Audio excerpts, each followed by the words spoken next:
Ok,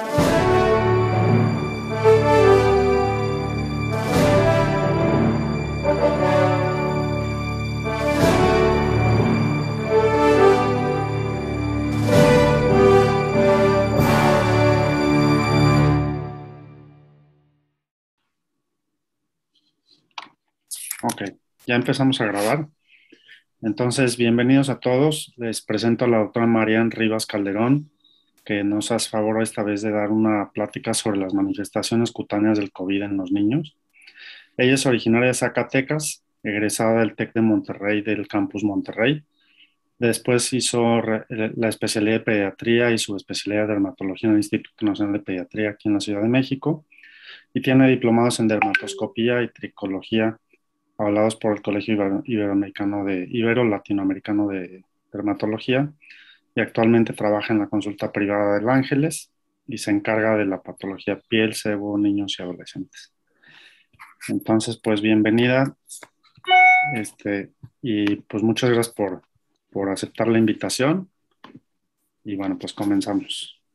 No, al contrario, muchísimas gracias a ustedes. La verdad es que siempre que se me abre la oportunidad de hablar de lo que más me gusta, que es la piel de niños, pues yo soy súper feliz. Entonces, hoy justo vamos a hablar de un tema que además es súper importante ahorita en la situación en la que vivimos, que son las manifestaciones cutáneas de COVID en niños. Y vamos a empezar. Le decía al doctor Pedro que intenté hacerla lo más digerible para ustedes, para no aburrirlos. Pero cualquier duda que tengan, cualquier cosa, pues estoy aquí para escuchar sus dudas, ¿sale? Entonces no me voy a detener mucho en la introducción, ya todos sabemos que en el 2019, en diciembre, empezó esta pandemia, estos casos de neumonía en donde eran causados por SARS-CoV-2, y a partir del 11 de marzo del 2020, pues la OMS declaró esto una pandemia, ¿no?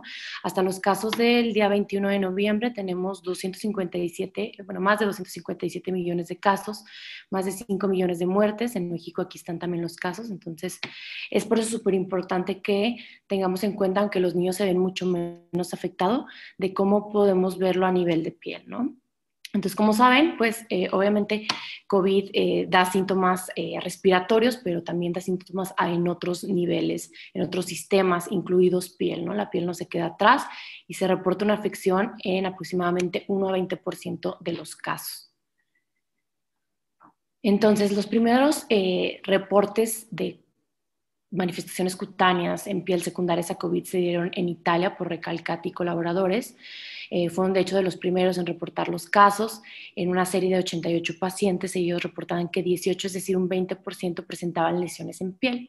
Ahorita vamos a ver los tipos de lesiones en piel. Ellos reportaban que 14 tenían este rash eritematoso, 3 tipo urticaria y 1 de vesículas, ¿no?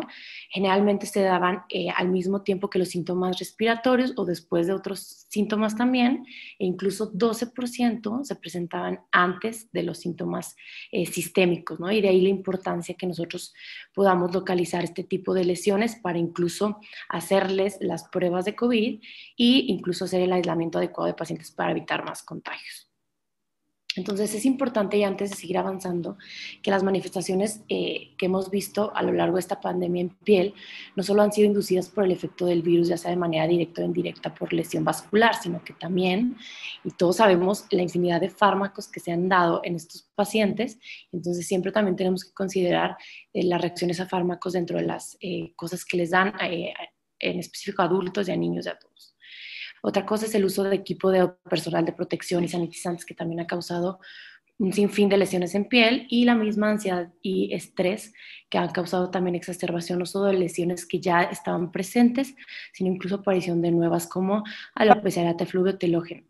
Y las vamos a ir también mencionando.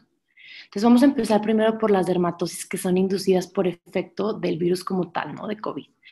Y en general, pues nosotros en la práctica de pediatría vamos a ver muchísimo exantemas. ¿Por qué? Porque las infecciones virales están frecuentemente asociadas a exantemas, y de hecho es la causa número 1 de exantemas en niños, ¿no? Entonces, igual COVID tampoco se queda atrás y va a dar manifestaciones en piel, y de hecho se han descrito muchas variantes. Son mucho más polimórficas que otros virus, ¿no? Que normalmente tienen un tipo de presentación. Entonces, al principio se empezaron a reportar pues, casos aislados. Después ya empezamos a ver equipos de doctores que hacían esta como agrupación de casos para intentar dar también una categorización de las manifestaciones en piel.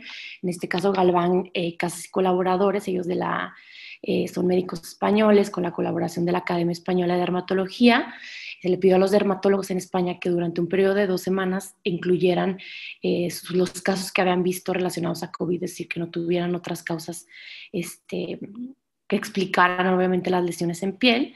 Y después 4 dermatólogos dividieron todos estos 375 casos en 5 patrones dermatológicos, ¿no? Que de hecho es de los artículos que más me gusta, que dividen muy fácil los tipos de lesiones que va a dar COVID en piel según la morfología. Entonces aquí, por ejemplo, tenemos que el más frecuente era el máculo papular, que también lo van a encontrar en los textos como morbilliforme. Recuerden que se llama morbilliforme porque recuerda al morbillivirus, es decir, al exantema de sarampión. También tenemos los pseudosabañones, que ahorita vamos a ver específicamente de qué se tratan. Esto hasta en 19% de los casos. Urticaria en 19% de los casos también.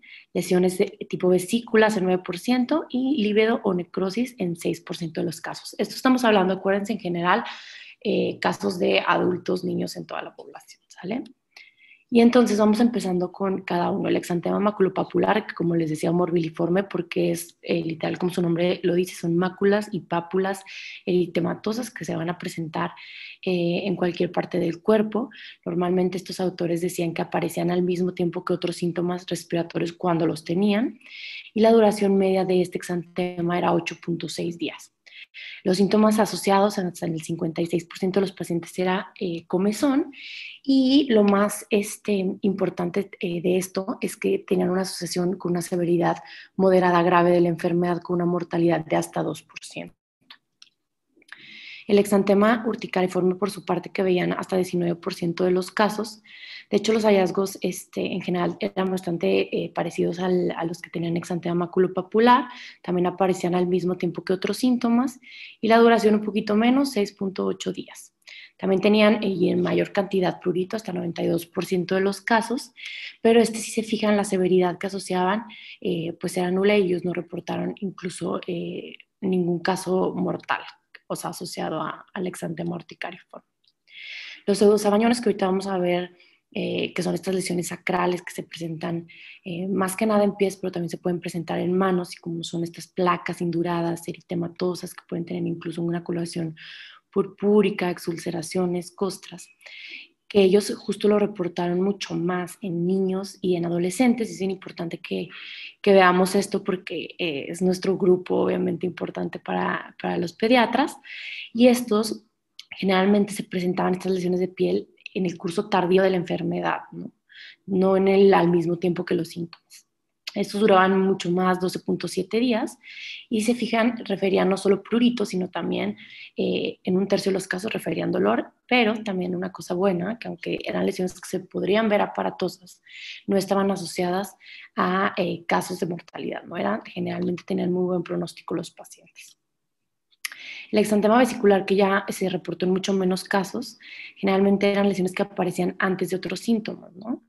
Y duraban 10 días más o menos, también estaban asociadas a prurito, y la severidad de la enfermedad era leve, un poquito más que, por ejemplo, los pseudosabañones. Lívido y necrosis, que estas lesiones, de hecho, se han reportado muy poco en niños y se reportan mucho más en edades avanzadas, sí se asociaban, sí se fijan a una severidad muy importante con una mortalidad de hasta 10%, ¿no?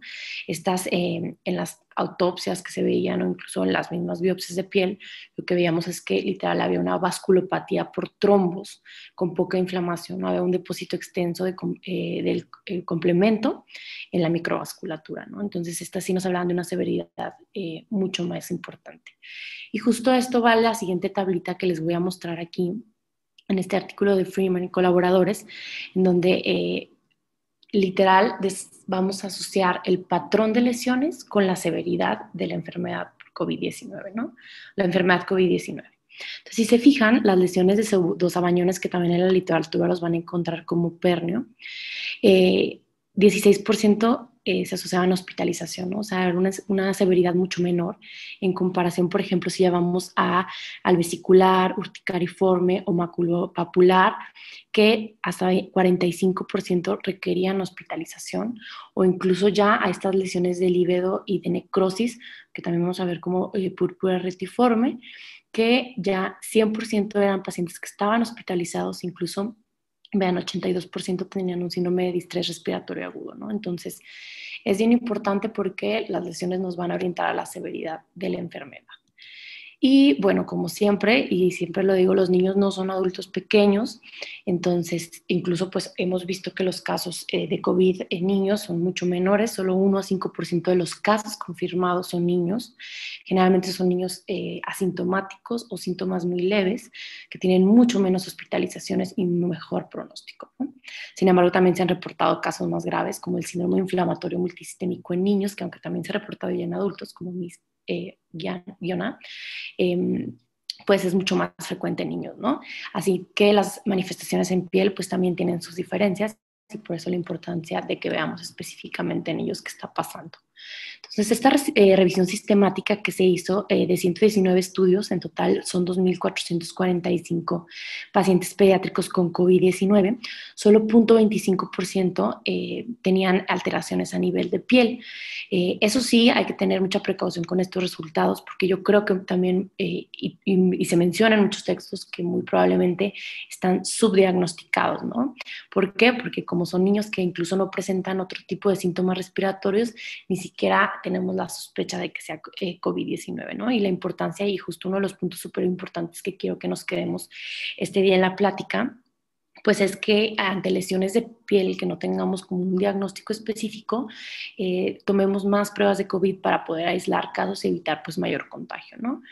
Entonces, este artículo me encanta porque ya habla específicamente de las manifestaciones en piel que tienen los niños con COVID, ¿no? Se hizo una revisión de artículos de la literatura, específicamente en niños, y entonces vamos a ir viendo las que más frecuentes se presentan, que de estos 5 grupos que ya vimos, los niños presentan mucho más los pseudosabañones, dentro de las maculopapulares un tipo específicos que son lesiones tipo eritema multiforme y obviamente las lesiones en piel que son características del síndrome inflamatorio multisistémico en niños, que realmente son las manifestaciones de la enfermedad de Kawasaki, específicamente en piel. Entonces, hablando de pseudosabañones, primero quiero explicarles qué son los sabañones, ¿no? Y antes de confundirlos más con este término, también se les llama chilblains, los van a encontrar así en la literatura. Clásicamente son estas lesiones sacrales que se presentan en manos y pies, como se las describí anteriormente, son nódulos, placas eritematosas, que pueden estar incluso ulceradas, que generalmente son desencadenadas por frío o en algunos casos están asociadas a enfermedad de tejido conectivo. Estas son las clásicas, la vemos mucho más en mujeres, tienen resolución espontánea, pero tienen esa recurrencia normalmente anual en tiempos de frío, ¿no? Y entonces, a partir de marzo de 2020 empezamos a ver un gran número de casos reportados, pero que incluso se reportaron en verano, o sea, no precisamente incluso asociados a este frío que les menciono en los tipos clásicos, en ambos géneros. Las personas que lo presentaban, que más frecuentemente eran niños o jóvenes o adultos jóvenes, no tenían ningún antecedente de ninguna enfermedad en tejido conectivo, de haber tenido sabañones previamente, y pues eran pacientes que estaban en cuarentena, y incluso por eso pues se les llamó COVID-2, que se les asociaba pues, obviamente a COVID, ¿no? Y vamos a ver que había diferencias, ¿no? Generalmente se presentan en niños y en adolescentes que son sanos, como les mencionaba. Es raro que se presenten antes de los 10 años. Como les decía, sanos, no antecedentes, se interrogaba, se estudiaban enfermedades de tejido conectivo y no las tenían.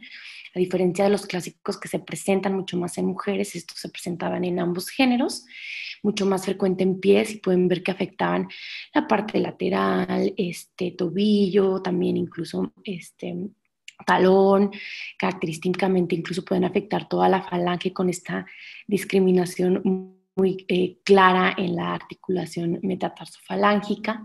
Eran generalmente múltiples plaquitas y podrían incluso, como les decía, pues tener también vesículas y costras, ¿no? Entonces, una inflamación importante incluso a nivel periungual que vamos a ver. También se presenta en adultos, pero justo la misma diferencia, ¿no? En adultos generalmente los que presentan pseudosabañones tienen hasta 45% síntomas de COVID-19 y entonces incluso pues, se les hace el diagnóstico más fácil, ¿no? En niños usualmente son asintomáticas, aunque sí las lesiones pueden tener síntomas locales como dolor o prurito. Entonces, otra cosa que se vio y que era de las lesiones que les mencionaba que vamos a ver también frecuentemente asociadas en niños a COVID, son estas lesiones de eritema multiforme.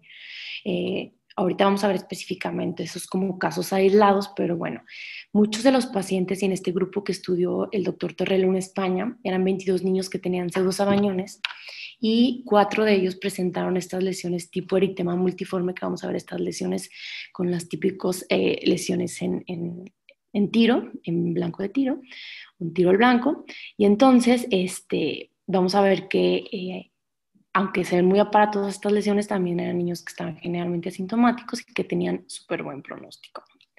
Entonces, una de las cosas que se ha estudiado muchísimo de los pseudosabañones es si realmente son por COVID o qué cosa tienen. ¿Por qué? Porque la mayoría de los niños que se les han hecho PCR que tienen pseudosabañones han salido negativas, ¿no? A muy pocos se les han hecho anticuerpos y como les pongo aquí, vean, solamente 10% han salido positivas, esto en promedio, y sin embargo sí tienen historia de contacto hasta en 50% de los casos, ¿no?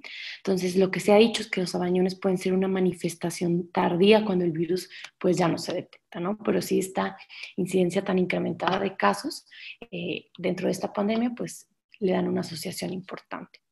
Y lo que les decía es bien importante, justo las lesiones en piel y el estudio de cada una de estas cosas nos han ido también dando indicios de por qué los niños se afectan menos de COVID, ¿no? Dentro de las causas, las hipótesis de por qué los pseudosabañones, se habla de una interferonopatía tipo 1 inducido por el virus, ¿no? Porque sabemos que la respuesta innata como tal, y particularmente la producción de interferón, constituye una de las primeras líneas de defensa contra las infecciones virales, ¿no? De hecho, se ha visto que los pacientes con COVID grave tienen una respuesta a interferón tipo 1 alterada, tienen una mayor producción ellos pero de factor de necrosis tumoral y de otras interleucinas, y la alteración de esta secreción de interferón tipo 1, ¿no? Entonces, lo que se cree es que estos pacientes con pseudosabañones tienen como esta respuesta a interferón fuerte y que esto anula la replicación viral y por eso las lesiones, ¿no? De hecho, nosotros hemos visto en interferonopatías fuera del ámbito de COVID que se presentan con sabañones típicamente y la histopatología de las lesiones es prácticamente la misma, ¿no? Esta interferón tipo 1 pues va a producir estos cambios microangiopáticos que resultan en las lesiones, ¿no? En general, los niños, o sea, vemos que ellos tienen una producción de interferón mucho más alta, de hecho niños y adultos jóvenes, y que esto también podría tener relación en por qué, pues sí, vemos mucho menos infecciones graves en los niños, ¿no? Entonces, otra cosa que se ha hablado es trombosis y coagulopatía. Ya sabemos que los pacientes con infección por SARS-CoV-2 tienen este riesgo incrementado de tromboembolismo, tienen números incrementados de dímero D, presencia de trombos en las biopsias y incluso estas lesiones isquémicas sacrales que ya vimos antes, ¿no? Otra de las cosas es vasculitis, es por toda esta inflamación. De hecho, en biopsias de pacientes se ha visto vasculitis a nivel pulmonar, a nivel cardíaco y también lo hemos visto a nivel de piel, entonces es otra posibilidad. E incluso como no se ha visto pues esta identificación en las pruebas de PCR, otros han dicho que puede ser por hábitos durante la pandemia, falta de actividad física, caminar descalzos, pero obviamente pues estas cosas no se han estudiado adecuadamente, ¿no? Pero bueno, son dentro de las teorías que también se han dado. Entonces, en general, estas lesiones, recuerden, aunque sean aparatosas, tienen buen pronóstico. Solamente si tienen síntomas locales podemos darles analgésicos, antihistamínicos y de prurito. Y cuando están asociados a casos de eritema multiforme, pues también usamos corticosteroides, tanto tópicos como sistémicos, ¿no? Generalmente van a tener regresión espontánea y sin complicaciones. Ahora, las lesiones tipo eritema multiforme, que eran las que les decía que ahorita también se pueden ver acompañadas de los sabañones, también pueden verse incluso como tal, solas sin este antecedente sabañones. Sabemos que en general el eritema multiforme es una condición aguda que está autolimitada y va a presentar estas lesiones típicas de blanco de tiro, que las lesiones clásicas tienen mínimo tres arquitos, ¿no?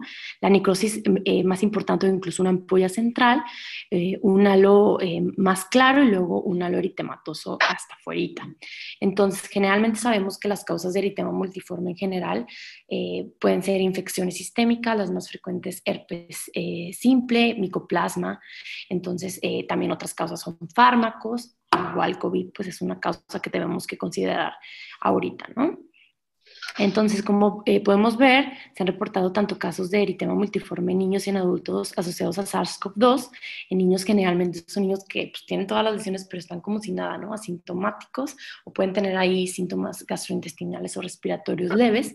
Las lesiones las vamos a ver mucho más en codos, en rodillas, en antebrazos, en tobillos, en manos y pies, y pueden tener asociado un poco de prurito, ¿no? Incluso también han reportado lesiones puramente acrales, con estas lesiones típicas de tiro al blanco, y entonces también pues son eritema multiforme, nada más localizadas, ¿no? Los tratamientos, como les decía, generalmente son sintomáticos, o si la enfermedad tiene mucha afección, por ejemplo, en mucosas, que también podemos verlas, pues entonces digamos corticosteroides sistémicos. Otra cosa son los síndromes inflamatorios multisistémicos en niños, que estoy segura que ustedes saben mucho más que yo de esto, no me voy a detener mucho. Simplemente decirles que pues, hay muchísimos casos publicados ya, sabemos que la edad de afectación es una edad media un poquito más alta que en la típica enfermedad de Kawasaki. Este estudio, por ejemplo, prospectivo que se hizo en Francia, eran 22 niños y adolescentes. 50% de los niños tenían o sea, cumplían los criterios completos para enfermedad de Kawasaki. Aquí vemos como el rash, las lesiones en labios y en cavidad oral, la inyección conjuntival, los cambios en extremidades, la linfadenopatía.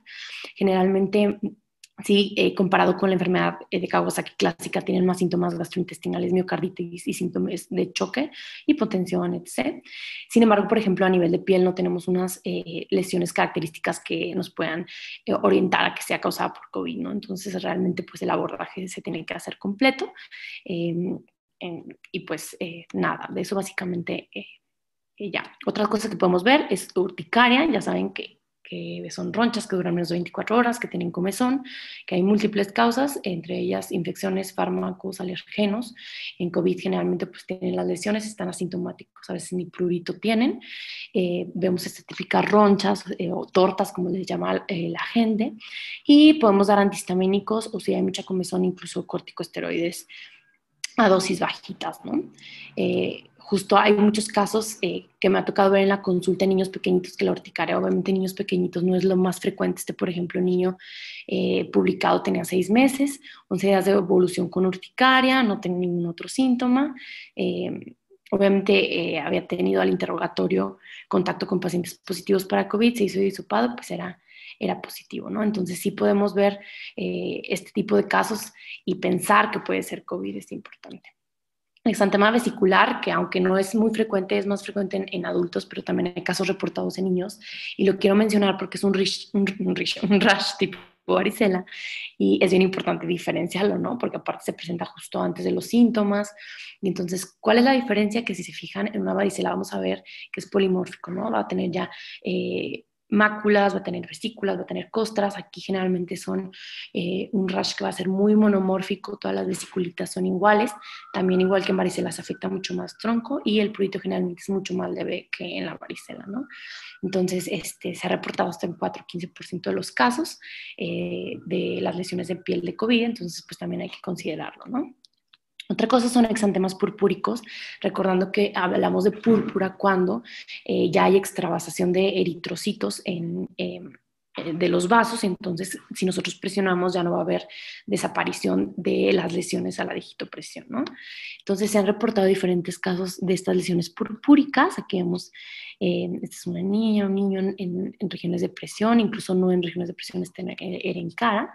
E incluso también, pues los típicos, ya sabemos que la púrpura G8 la vemos muy frecuentemente, que es una vasculitis de pequeños vasos por IgA, y que la vamos a ver normalmente semanas después de un cuadro ya sea respiratorio, gastrointestinal. Entonces también se ha reportado en COVID, y no solo después, sino también incluso al momento, ¿no? Entonces cuando veamos ese tipo de lesiones purpúricas que predominan en extremidades inferiores, hacer el abordaje siempre de G8, obviamente, y dentro de las pruebas que normalmente les tomamos exudado faríngeo, como para intentar ver qué tipo de infección la causó. además de todo el abordaje es para ver si hay daño, además de cutáneo, componente articular, de riñón, etc., pues tenemos que también tomar pruebas de COVID para ver si no es la causa, ¿no? Otra cosa que se ha visto y que luego a mí me pasa en consulta, que llega nada más con la pura descamación de las extremidades, ¿no? Entonces sí se ha reportado esta pulpitis sacral como signo aislado sin ningún otro síntoma en niños entre 5 y 13 años, totalmente asintomático, poquitos casos hay con dolor o prurito, generalmente tienen antecedente de que un mes antes tuvieron algún cuadro ahí muy leve viral, ¿no? Lo vemos mucho más en manos, pero también lo podemos ver en pies, como ven aquí, y va a tener resolución. Ahí sí hay que dar tranquilidad a los papás de que pues no hay que hacer ya más nada, más que hidratación, cuidados de la piel.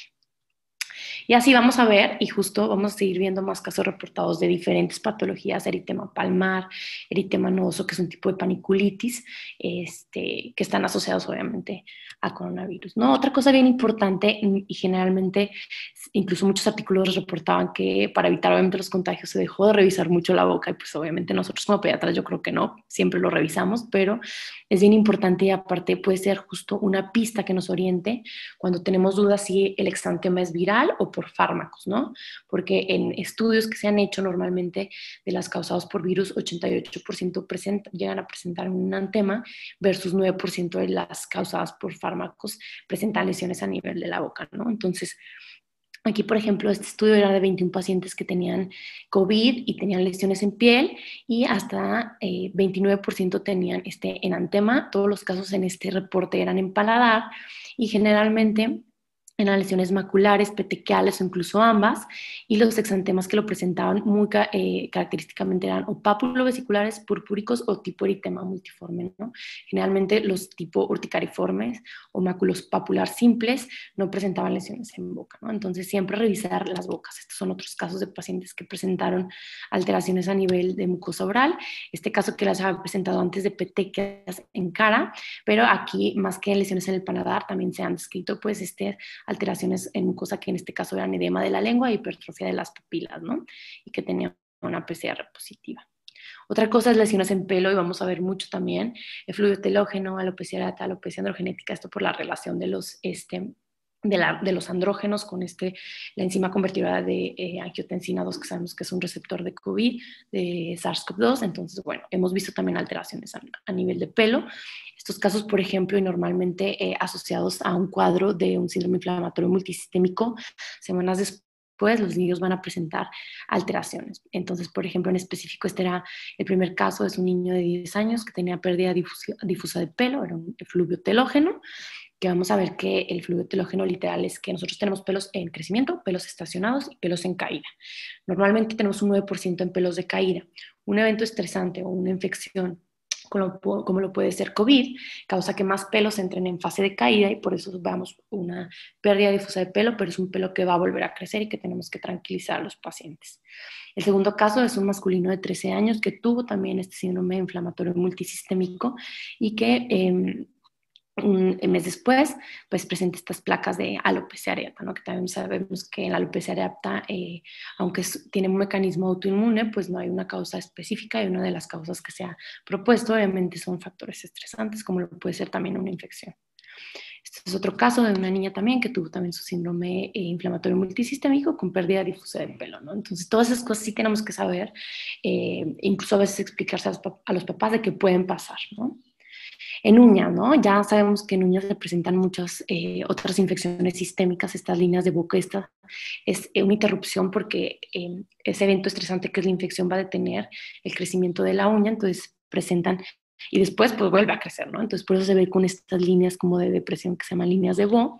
Otra cosa que podemos ver, estas leuconiquias transversas, que también es básicamente por lo mismo, esta afectación de la matriz ungueal, onicomadesis, que es este desprendimiento proximal de la lámina ungueal, que justo, por ejemplo, lo vemos mucho en casos de enfermedad mano-pie-boca. Semanas después vamos a ver esta onicomadesis, ¿no? Otras cosas que se han asociado, pues como les decía, a los sabañones, podemos ver esta paronitia o inflamación tan importante de la región periungueal, y también se han descrito otras nuevas cosas como este signo de la media luna roja que podemos ver aquí, que habla de daño a la microvasculatura, igual esta decoloración como blanquecina, difusa de la uña, del lecho ungueal, pues, y también incluso estas, bueno, este también es de la media luna roja, o incluso también estas lesiones transversas anaranjadas, ¿no? Este cuadro no, y tiene mucho texto, ni siquiera quiero que se detengan. Básicamente quiero decirles que todas las manifestaciones en piel que puedan ser compatibles a todo lo que ahorita vimos, bajo este contexto epidemiológico que en general tenemos la mayoría, te van a recomendar que tomes pruebas de PCR. Muchas veces no lo hacemos por no molestar al niño y así, pero yo sí creo que es importante que localicemos estos casos para poder hacer un aislamiento adecuado y evitar mayor contagio de casos, ¿no? Entonces, obviamente cuando tengan síntomas mucho más importantes, pues incluso tenemos que hacer laboratorios, incluso a veces tenemos que tomar biopsias de piel para diferenciarlo de otras dermatosis. Entonces, bueno, pues ya el abordaje se hará individualizado, pero en general mi recomendación es que tratemos de tomar más pruebas de PCR para detectar casos asociados a COVID, ¿no? Entonces, como les decía, también hay dermatosis secundaria a los fármacos administrados. Ya sabemos que hay muchos que se les antivirales, antibióticos, anticoagulantes, todo, ¿no? Entonces, también que sepan que justo las farmacodermias también, vean, puede haber máculo papular, puede haber tipo urticariformes, pústulas, ampollas. Entonces, es un diagnóstico diferencial que siempre tenemos que considerar. ¿Cómo vamos a diferenciarlos? Bueno, pues haciendo una historia clínica adecuada, los tiempos normalmente de evolución desde que se inició el fármaco a la presentación tienen tiempos establecidos, ¿no? Entonces, cosas que nos pueden ayudar clínicamente a diferenciarlos, por ejemplo, los enantemas que decíamos, ¿no? Si tiene lesiones en boca, nos habla más de que puede ser causada por un virus, ¿no? Exantemas petequiales y vesiculares, más por un virus. Por ejemplo, los exantemas pustulares, hiperpigmentaciones, más en fármacos, ¿no? Los sitios sacrales, glúteos, también lo vamos a hablar más de una causa viral. Y obviamente también hay, a veces la biopsia nos ayuda. Generalmente en niños tratamos de ser no tan invasivos, entonces sí, aunque las biopsias de piel tratan de evitarse, a veces son necesarias y las tomamos también, ¿no? Entonces, otra cosa y que no me voy a detener mucho porque es una clase completa de dermatosis secundaria y equipo de protección y sanitizantes, obviamente es al daño mecánico. Nada más para que se den una idea, normalmente lavar más de 10 veces las manos al día ya nos va a dañar la piel. Imagínense que en promedio hay hasta 20 lavados de manos que estamos teniendo ahorita los médicos, ¿no? Entonces el daño mecánico por trauma, por lavado de manos, por el trauma del equipo médico. Entonces estamos viendo, por ejemplo, muchas exulceraciones, eritema, pápulas, maceración, mucho más frecuentes en puente nasal, pero también en mejillas, frente. Ahí pues el tratamiento realmente es parches hidrocoloides y obviamente siempre tener súper bien hidratada, emolientes en sitio de presión. Acuérdense, más o menos 15 minutos, 20 minutos libres después de cada 2 horas que estamos en guardia con este equipo tan pesado. También el daño asociado a la humedad que les decía, de tanto lavado de manos, de la oclusión del equipo, el sudor, estamos viendo mucha miliaria, estamos viendo mucho intértrigo, tiña en pies, en cuerpo también. Obviamente ahí usamos también cuidados de la piel, fomentos secantes y obviamente tratamiento antifúngico o antibiótico tópico si es necesario, ¿no? Las reacciones por contacto, lo que les decía, el lavado de manos tan excesivo, pues está causando dermatitis por contacto predominantemente irritativa en manos, pero también incluso hay dermatitis por contacto alérgica a los guantes de látex, incluso aerotransportada por formaldehído, entonces todas, hasta retroauricular por el cubrebocas, ¿no? Entonces todos estos también obviamente hay que tenerlos en cuenta y exacerbación de dermatosis preexistente, ¿no? Acné, rosácea, dermatitis perioral también por el uso de cubrebocas y así, ¿no? Entonces les digo, es una cosa abundante, entonces nada más quiero que las recuerden que existen. Otra cosa importante que vamos a empezar a ver mucho más casos reportados en niños son las dermatosis secundarias a vacunas. Ahorita este estudio que les voy a presentar obviamente es en adultos, se fijan entre 36 y 59 años, pero que ya con la vacunación que inicia en la edad pediátrica vamos a empezar a verla también en niños, ¿no? Entonces, por ejemplo, aquí específicamente reportaron las reacciones cutáneas de Moderna y de Pfizer, que sabemos que son virus mRNA. Y en este caso, Moderna, por ejemplo, 83% de los casos presentaron estas reacciones cutáneas, Pfizer en 17% de los casos, ¿no? Pacientes con reacción a la primera dosis, solo 43% presentaron síntomas en la segunda dosis. Y eso es bien importante. ¿Por qué? Porque nosotros como médicos, si un paciente presenta una reacción local ante la primera dosis de COVID, tenemos que tranquilizarlos y decirles que solo la mitad de los casos generalmente la presentan en la segunda dosis y que no hubo casos reportados de anafilaxia o reacciones adversas graves, ¿no? Entonces, esto como les digo, es respecto a las reacciones cutáneas.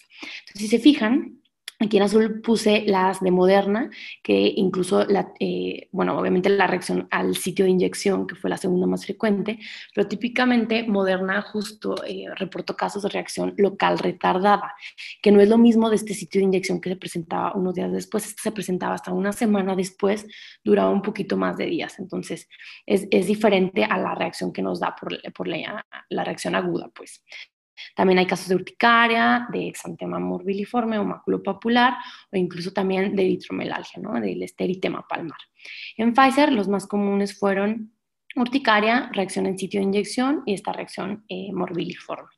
Esta tablita me gusta mucho porque representa justo, fíjense, la reacción local, que es la aguda justo en el primer día, normalmente puede durar hasta 4 o 5 días como pueden acá, tanto en la primera como en la segunda dosis. En la primera dosis, otra cosa de las que veíamos también presentada días después, pues era lo de la urticaria y el exantema urticariforme, que normalmente se presentaba entre el tercer, cuarto día y podía durar incluso hasta una semana después, ¿no? De la aplicación. Y si se fijan acá en la segunda dosis, pues se presentó un poquito antes tanto la urticaria, el exantema morbiliforme y aquí lo que les decía específicamente con Moderna, la reacción cutánea retardada, es que una reacción de hipersensibilidad retardada se presentó tanto en la primera y segunda dosis, en la segunda dosis hasta una semana después, en la primera dosis, perdón, en la segunda dosis sí se presentó unos días antes, ¿no? Entonces, nada, vamos a esperar a ver qué se reporta ahora en los niños con la vacunación que estamos viendo ya y espero que pronto incluso también pueda estar aquí platicándoles de lo que vemos específicamente en niños, ¿no? Y otra cosa que no quiero dejar de pasar la de dermatosis secundaria es al impacto psicológico en general de la pandemia, ¿no? Hemos visto en la consulta de la piel muchísima exacerbación de enfermedades cutáneas crónicas como dermatitis seborreica, psoriasis, dermatitis atópica, esta es una paciente mía de Zacatecas, justo también todo este miedo al uso de inmunosupresores que a veces son necesarios para tener controlada una enfermedad, como lo son dermatitis atópica, psoriasis, pues muchos pacientes decidieron suspender tratamientos y entonces esto también nos llevó a un mayor descontrol de enfermedades de la piel. El estrés, que como les decía, pues estamos viendo mucho más enfermedades que tienen ese factor desencadenante del estrés, como alopecia areata, fluvio telógeno, herpes simple, estamos viendo muchísimo herpes zóster, incluso en niños, y trastornos psicocutáneos, ¿no? Este paciente mío, por ejemplo, tenía tricotilomanía, que es literal estas placas de alopecia por jalarse el pelo desde que inició la pandemia, ¿no? Entonces, pues todas estas enfermedades tienen una relación de manera indirecta también al coronavirus y también por eso quería platicárselas, ¿no? Retraso diagnóstico, ¿no? Por no ir al dermatólogo, por no ir, incluso muchos adultos, pues estamos teniendo retraso en el diagnóstico de cáncer de piel, de melanoma y de no melanoma como vasocelular, carcinoma escamoso, y pues también incluso de los hemangiomas infantiles que sabemos que en algunos casos hay que darles tratamiento. Y siempre recordar que es importante no retrasarlos. Hay artículos ahorita que nos hablan de una gran seguridad, incluso en las videoconsultas, de iniciar tratamiento con propranolol para tratar esos hemangiomas de alto riesgo, ¿no? Entonces, pues nada, en general, las conclusiones que hay diversas manifestaciones de COVID en la piel, pelo y uñas, no solo por efecto del virus, sino por los fármacos administrados, el equipo de protección, los anestizantes y el estrés y ansiedad que ha producido la pandemia, ¿no? Algunas de estas manifestaciones nos pueden ayudar a diagnosticar COVID, a aislar pacientes y evitar mayor contagio. Y la importancia de que el patrón puede orientar sobre la severidad, ¿no? Entonces espero que les haya sido de utilidad, que les haya gustado la plática. Si tienen alguna duda o pregunta, estoy abierta a contestar cualquiera, ¿sale? Muchísimas gracias. Muchas gracias, Marian. Bueno, ¿alguien tiene alguna pregunta? ¿Alguien quiere hacer algún comentario?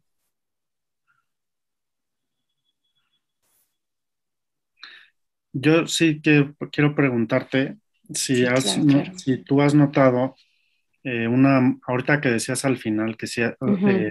sobre las enfermedades que no necesariamente están relacionadas al COVID, sino al encierro y a todo lo que ha envuelto al COVID.